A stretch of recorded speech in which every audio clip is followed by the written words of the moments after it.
कैसे भाई आप लोग खैरियत से हैं? ठीक ठाक है यार। फॉर वंस मैं गौतम गंभीर के साथ अग्री करता हूँ भाई। ये सुन के आपको हैरत होगी, लेकिन जो बात है सही वो सही है। जो गौतम गंभीर ने टेस्ट मैच पहला टेस्ट हारने के बाद प्रेस कॉन्फ्रेंस में बात कही कि उसने दो बातें की मेन। उसने कहा कि जी एक तो ये कोई अनप्लेबल पिच नहीं थी, दूसरा इसमें कोई कैसे को बोलते हैं डीमंस नहीं थे। दोनों बातें उसके बिल्कुल ठीक है। फिर तीसरी बार उसने की कि 124 हमारा काम था कि हम 124 चेस करें और ड्यूबल था। तीनों बातों से मैं अग्री करता हूँ कि बिल्कुल जी पिच में कोई डीमंस नहीं थे, इस लिहाज से कि ऐसी पिच नहीं थी कि जिस पे आप 124 रन भी नहीं चेस कर पाए, ठीक है ना। अनप्लेएबल नहीं थी बिल्कुल भी। ये टेम्बा बउआ ने दिखाया जब उसने मतलब नॉट आउट 55 किए और इतनी लंबी उसने बैटिंग की। केएल राहुल ने फर्स्ट इनिंग में दिखाया, तो ऐसा नहीं था कि इस पे 124 रन नहीं बन सकते थे। आई थिंक ये poor show from the Indian batsman था। लेकिन फिर साथ में ये भी है कि मतलब अगर आज इंडियन बैटिंग स्ट्रगल कर रही है तो उसका जिम्मेदार कौन है? जिम्मेदार तो फिर खुद गौतम गंभीर भी तो है ना। क्योंकि बात यह है कि आप टेस्ट क्रिकेट को आप समझ रहे हैं कि ये वाइट बॉल क्रिकेट है, आप बार बार आप बैटिंग ऑर्डर को चेंज कर रहे हैं। भाई किसी और ने तो नहीं, गौतम गंभीर नहीं खिलाया ना। मतलब 6 बॉलर्स और 2 विकेट कीपर्स और सिर्फ 3 स्पेशलिस्ट बैट्समैन। अगर आप पूरी इंडियन जो 11 खेली है उसको अगर आप देखें तो you had only 3 specialist batsman in the sense के शुभमन गिल को ले लें जो कि फिर इंजर्ड हो गए थे, जायसवाल को ले लें, केएल को ले लें। उसके अलावा even Rishabh Pant wicket keeper batsman, Dhruv Jurel wicket keeper batsman, बाकी जितने भी खेले हैं वो सारे मतलब आप उनको यूटिलिटी प्लेयर्स कहें, ऑलराउंडर्स कहें, कुछ भी कहें आप। 2 स्पेशलिस्ट बॉलर थे आपके, 3 स्पेशलिस्ट बॉलर्स थे, कुलदीप यादव, बुमराह एंड सिराज। तो जब आप खुद इतनी लोप साइडेड किस्म की आप 11 खिला रहे हैं, सिर्फ 3 स्पेशलिस्ट बैट्समैन पे आप डिपेंड कर रहे हैं, तो फिर हाउ डू यू एक्सपेक्ट मतलब दिस टीम टू मतलब get those 124 run on this pitch? और फिर जब आप ऐसी टीम खिला रहे हैं तो फिर आप ऐसी पिच बना क्यों रहे हैं भाई जहाँ बैटिंग मुश्किल हो जाए? क्या इंडिया की टीम इतनी गए गुजरी है कि उनको इस टाइप की मतलब कैसे बोलते हैं, जो कि डेफिनेटली अनप्लेएबल तो नहीं थी, लेकिन मैं ज़रूर कहूँगा कि टेस्ट लेवल की तो स्टैंडर्ड की तो पिच नहीं थी ना ये। तो जब आपकी इतनी अच्छी टीम है आपके पास, इतने आपके चॉइसेस हैं, आपके पास डेप्थ है बैटिंग में, तो आप क्यों खिला रहे हैं भाई? मतलब आप ऐसी पिच क्यों बना रहे हैं मतलब साउथ अफ्रीका को हराने के लिए? आप क्यों नहीं एक मतलब ठीक है आप एक पिच बनाए जैसे पाकिस्तान ने बनाया, पाकिस्तान ने भी स्पिन पिचेस बनाई, लेकिन इतनी स्पिन नहीं थी कि बिल्कुल ही बंदा फारिग हो जाए उन पिचेस पे जैसे कि कोलकाता में हुआ।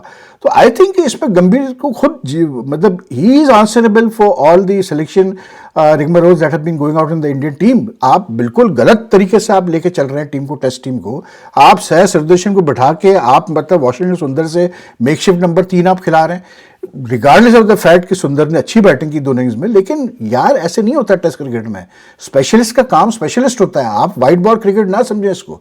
तो खुद गंभीर की अपनी गलतियां हैं जब से वो कोच बना है। अगर टेस्ट में इंडिया अच्छा नहीं कर रहा है तो उसकी वजह, और मैं बार बार कहता हूं, लोगों को ये बात बड़ी बुरी लगती है, कहते नहीं यार ये क्या बात है, लेकिन फैक्ट है इंग्लैंड ने तो खुद प्लेट में रख के 2-2 दिया है सीरीज। जिसकी टाइप की उन्होंने पिचेस बनाई थी, जिस टाइप की उन्होंने पिचेस बनाई थी इंग्लैंड में, मेरे हिसाब से इंडिया को जीतनी चाहिए थी वो सीरीज। लेकिन बहरहाल चलो 2-2 का रिजल्ट भी बुरा नहीं था, लेकिन इंडिया वर वेरी मतलब compare to the sort of pitches they got on previous tours, they were like they should have won the series. सीधी सी बात है।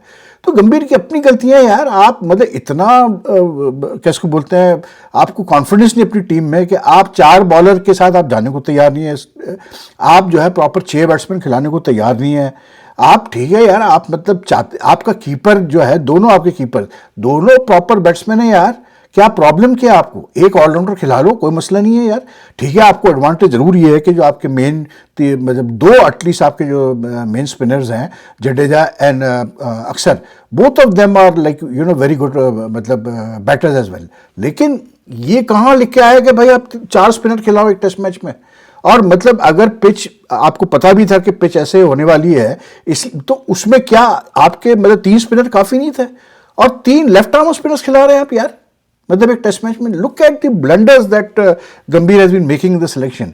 तो as far as his this thing assessment is concern कि the pitch was not unplayable, yes definitely it will lack of quality, lack of technique, lack of patience, lack of application that led to India's defeat. लेकिन I think कि जो उसकी अपनी गलतियां हैं, जिस किस्म की वो टीम उतार रहा है, ऐसे नहीं होता यार। आप 2-2 कीपर खिला रहे हैं, ठीक है ध्रुव जुरैल ने बहुत अच्छी बैटिंग की, 200 की उसने साउथ अफ्रीका एक के खिलाफ, कोई उसमें 2 मतलब that he is in good form. लेकिन you can't go in with 2 keeper batsman यार। मतलब आपने ध्रुव जुरेल को एज अ स्पेशलिस्ट बैट्समैन खिलाया, जो कि आप नहीं खिला सकते ध्रुव जुरेल को एज अ स्पेशलिस्ट बैट्समैन। जो बंदा मतलब प्राइमरी कीपर हो और फिर बैट्समैन हो, उसको आप कैसे एज अ स्पेशलिस्ट बैट्समैन खिला रहे हैं? तो it doesn't work that way, test cricket एक अलग ही एक मतलब एक फॉर्मेट है उसका, एक अलग एक कुछ उसके नॉर्म्स एंड वो है। और ठीक है, आप वो नॉर्म्स के अंदर रहते हुए आप चीज़ें चेंज कर सकते हैं, जैसे इंग्लैंड ने किया है कि उन्होंने ट्राई किया अपना ये बेसबॉल वाला स्टाइल, लेकिन उन्होंने प्रॉपर टीम ही खिलाई है, मतलब 4 स्पेशलिस्ट बॉलर्स, 1 ऑलराउंडर, 5 बैट्समैन, इस तरह करके उन्होंने खिलाया। ऐसे नहीं होता कि आप मतलब एकदम से ऊपर नीचे, यार आप मतलब 4 स्पिनर्स आप खिला रहे हैं सिर्फ इस वजह से क्योंकि मतलब 3 उसमें से बैटिंग करते हैं, आप नंबर 3 को उड़ा रहे हैं क्योंकि मतलब आपको मतलब आप देखें जब से गंभीर ने टेक ओवर किया, जब से रोहित और कोहली रिटायर हुए उसके बाद ही देख लें आप, मतलब नंबर 3 ही नहीं वो फाइनल कर पा रहा है यार। कभी साय सुदर्शन, कभी मतलब कैसे बोलते हैं करुण नायर, ऐसा it's not working, I tell you. और अगर इंडिया ने यही गलती की फिर सेकंड टेस्ट में इनको साउथ अफ्रीका नहीं छोड़ेगा, ये मैं आपको बता दूं, फिर ये फंसेंगे साउथ अफ्रीका के खिलाफ, क्योंकि South Africa is now will be on a high having one a test match in India for the first time in 15 years. Their confidence is going to be sky high.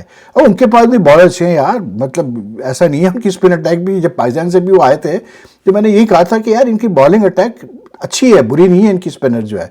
Hammer ने जिस तरह bowling की है, is been outstanding यार। और फिर आप ये देखें कि हामर को इतनी सक्सेस मिल रही है वहां पर, मतलब टेस्ट मैच में 8 विकेटें वो ले गया, और आपके पास एक ऑफ स्पिनर पड़ा हुआ है सुंदर, और आप उसको 1 ओवर दे रहे हैं पूरे मैच में। यार आपने इतने बॉलर्स खिला दिए कि आपके कप्तानों को नहीं पता था, आपके मैनेजमेंट को नहीं पता कि उनको यूटिलाइज कैसे करना है। सिराज को आप मतलब जो कि इतना इफेक्टिव बॉलर रहा है for such a long time, एक ऐसी पिच जहाँ पेसर्स को भी हेल्प मिल रही है, आप उसको आप मतलब 1 ओवर नहीं दे रहे टिल दी मतलब कैसे बोलते हैं right till the end of the south African innings. तो मिस्टेक्स, ब्लंडर्स, गंभीर अगर ये भी एक्सेप्ट करता है कि हाँ यार मेरी गलती थी, मैंने सिलेक्शन में ब्लंडर में करता आ रहा हूं, तो फिर मैं कहता कि हाँ यार गंभीर ने बिल्कुल ऑनेस्ट बात की। लेकिन पूरी टीम के ऊपर डाल रहा है भाई, ऐसे नहीं होता यार। टीम, हर प्लेयर का एक रोल होता है, प्लेयर का एक वो होता है, ये थोड़ी होता है कि आपने पूरा टीम के ऊपर उठा के डाल दिया कि प्लेयर ने नहीं परफॉर्म किया। पिच में कोई ऐसे नहीं, पिच भी कोई ऐसी कोई टेस्ट स्टैंडर्ड की नहीं थी। बहरहाल इंडियन क्रिकेटर भाई जो चाहे जैसे वो चाहे करें, लेकिन ये कि मतलब पाकिस्तान में सरफराज अहमद का यहाँ ताल्लुक है, हमारे साबिक कप्तान, very happy to learn that he has been given a new assignment by the Pakistan cricket board. और असाइनमेंट ये है कि उनको जो है बेसिकली आप समझ लें कि डायरेक्टर बना दिया गया है पाकिस्तान शाहीन्स का और पाकिस्तान अंडर 19 टीम्स का। He has been given complete power authority over this 2 teams. जो इन दोनों टीमों के कोचेज़ होंगे, मतलब सपोर्ट स्टाफ होगा, सिलेक्शन के जो मामला होंगे, सारे सरफराज देखेगा आप। तो it's a very good thing. और ये तक बात हो गई है कि जी जहाँ ज़रूरत पड़ेगी सरफराज टीम के साथ ट्रैवल भी करेगा एट होम एंड अब्रॉड। तो I think that's a very good thing, क्योंकि सरफराज इतना मतलब वास्टली एक्सपीरियंस्ड बंदा है, इतनी उसने डोमेस्टिक क्रिकेट खेली, इतनी इंटरनेशनल क्रिकेट खेली है, और इस लेवल की उसने क्रिकेट खेली है कि इस जैसा बंदा सही मानों में आपको यंगस्टर्स को प्रॉपर तरीके से एक प्रोसेस के थ्रू ला सकता है और एक पक्के प्लेयर्स दे सकता है पाकिस्तान टीम को, एक प्रॉपर ग्रूमिंग प्रोसेस से वो लेके आ सकता है। तो I am very happy that he has been given this मतलब असाइनमेंट बाय द पीसीबी। मतलब पीसीबी, ये जो पीसीबी का सेटअप है ये बहुत कम ही कुछ अच्छे फैसले करता है, लेकिन this would be one of the better decisions by Mohsin Naqvi. But one more decision I would like Mohsin Naqvi to take, इसकी यार आप अंडर 19 टीम और शाहीन्स की टीम, इनके कोचिंग स्टाफ और इनका सपोर्ट स्टाफ परमानेंट रखें, इनका कप्तान परमानेंट रखें फॉर एटलीस्ट फॉर 2-3 ईयर्स, क्योंकि ये प्रोसेस जो होता है ना, ये ग्रूमिंग का प्रोसेस होता है, ये ट्रांसलेशन का प्रोसेस होता है प्लेयर्स का, वो मतलब और बेहतर होते जा रहे होते हैं। तो उन if they work with one support team, with one head coach, under one captain, that would be much better. ये बार बार आप विमेंस टीम के भी कोचेस चेंज करते हैं, अंडर 19 के भी चेंज करते हैं, शाहीन्स के भी चेंज करते हैं। This doesn't work for Pakistan cricket, to be very honest. तो अगर ये कर ले मोहसिन नकवी साहब, ये भी डिसीजन ले लेगा, जिसको भी आपने रखना है कोच, इजाज़ अहमद जूनियर। अब आप देखें यार इजाज़ अहमद जूनियर क्या मतलब पाकिस्तान में है। अभी जब साउथ अफ्रीका के खिलाफ टेस्ट मैच हुआ तो आसिफ आफरीदी खेल गए, अच्छी बॉलिंग भी की उन्होंने अपने डेब्यू टेस्ट में। और आसिफ आफरीदी को पता ही है आपको कि 2 साल पहले जो है बैन किया गया था फॉर मतलब कैसे बोलते हैं under the anti corruption code. अच्छा, इजाज़ अहमद जूनियर जो हेड कोच है पाकिस्तान के, इनको भी 2018-19 में सस्पेंड कर दिया गया था। He was a coach with the Pakistan cricket board, तो इनको सस्पेंड कर दिया गया था, इनकी नौकरी चली गई थी क्योंकि किसी ने इल्ज़ाम लगा दिया था इन्होंने डोमेस्टिक क्रिकेट में मैच फिक्सिंग की है, ठीक है ना।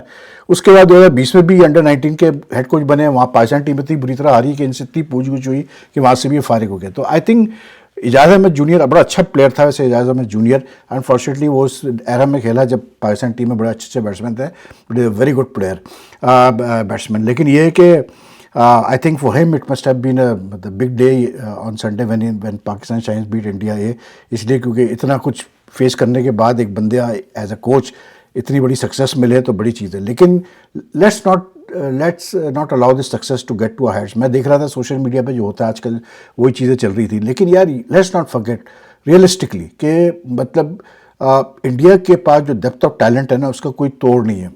मतलब पाकिस्तान अभी उसके करीब भी नहीं आता डेप्थ ऑफ टैलेंट में। उसकी वजह मैं आपको बता दूं, उसकी वजह यह है कि ये इंडिया की जो ए टीम खेल रही है इस वक्त एशिया कप इमर्जिंग नेशंस में, ये इनकी you won't call them the proper A team, इसलिए क्योंकि इंडिया की ए टीम ऑलरेडी साउथ अफ्रीका से एट होम खेल रही है सीरीज़, ठीक है। उसमें उनके प्रॉपर जो सेकंड 11 के प्लेयर है वो है। मैं ये नहीं कह रहा कि ये इंडिया की टीम कमज़ोर है, इट्स जस्ट द फैक्ट कि डेप्थ ऑफ टैलेंट इतना है कि ये टीम भी बहुत अच्छी है उनकी, और ये टीम लाइक जिस तरह कल हारी है इस तरह से, मतलब I was not expecting they will give up so easily. फिर प्लस इस वक्त इंडिया की 2 अंडर 19 टीम्स अफगानिस्तान के साथ एक ट्राई सीरीज़ खेल रही है अंडर 19 की, यानी कि उनका इतना टैलेंट है इंडिया के पास कि इतना कमिटमेंट्स के बावजूद भी उन्होंने एक टीम यहाँ भी भेजी हुई है। जो लास्ट यहाँ पर इमर्जिंग नेशंस कप हुआ था, आई थिंक यहाँ कतर में शायद हुआ था, उसमें अगर आप देखें तो उस टीम में तिलक वर्मा वगैरह भी थे, यानी कि दैट टीम बस अभिषेक शर्मा भी था। तो वो टीम ए टीम थी इंडिया की, लेकिन बड़ी डिफरेंट वो टीम थी। ये ए टीम थोड़ी सी डिफरेंट है, लेकिन इसमें ये जो 2-3 प्लेयर्स हैं, आशुतोष शर्मा, कल वैसे Ashutosh Sharma had every right to feel aggrieved on being given out, क्योंकि वो लग नहीं रहा था आउट, लेकिन बहरहाल चले होता है ये चीज़ है। आशुतोष शर्मा हो गया, या ये आपका प्रियांश आर्या हो गया, फिर ये अपना वैभव हो गया, सूर्यवंशी, ये नमन धार, ये सारे बहुत अच्छे प्लेयर्स हैं, they have perform very well. तो this is also not a weak team, लेकिन we should keep in mind के मतलब लेट्स नॉट गो ओवरबोर्ड यार, सीधी सी बात है। रही बात ये कि इन्होंने हाथ नहीं मिलाया कल फिर से इंडियन टीम ने, ठीक है यार, मैं आई ब्रिंग इट एंड मैं उसको ना गैर अखलाकी का वर्ड सही है नहीं, आई डोंट नो, लेकिन basically it's just not what you call it ethically गलत लगता है कि यार आप एक मैच खेल रहे हैं किसी टीम से, आप हाथ नहीं मिला रहे हैं उनसे। और फिर मसला ये कि वो जो मतलब ये जो बीमारी है ये सीनियर टीम से इंडिया की स्टार्ट हुई एशिया कप में और वो फैल चुकी है नीचे तक। अब जूनियर टीम्स प्लेयर्स को आप ये चीज़ सिखा रहे हैं, आई डोंट नो यार। लेकिन I was very happy to read somewhere कि कोई वुमेंस का पहला ब्लाइंड वर्ल्ड कप हो रहा है श्रीलंका में, तो उसमें जो ये विजुअली इम्पेयर्ड जो होते हैं, तो उसमें विजुअली इम्पेयर्ड लड़कियों का भी टूर्नामेंट हो रहा है क्रिकेट का इन श्रीलंका। तो वहाँ पर जो इंडिया की टीम थी they beat Pakistan and then they went and not only shook hands with the Pakistani players, but they also congratulated the Pakistani players who had done well in the match. तो I mean ये चीज़ होती है, sports का मतलब ये होता है भाई मेरे कि इस तरह से इंसान को बिहेव करना चाहिए, इस तरह से नहीं जिस तरह के बिहेव करते आ रहे हैं।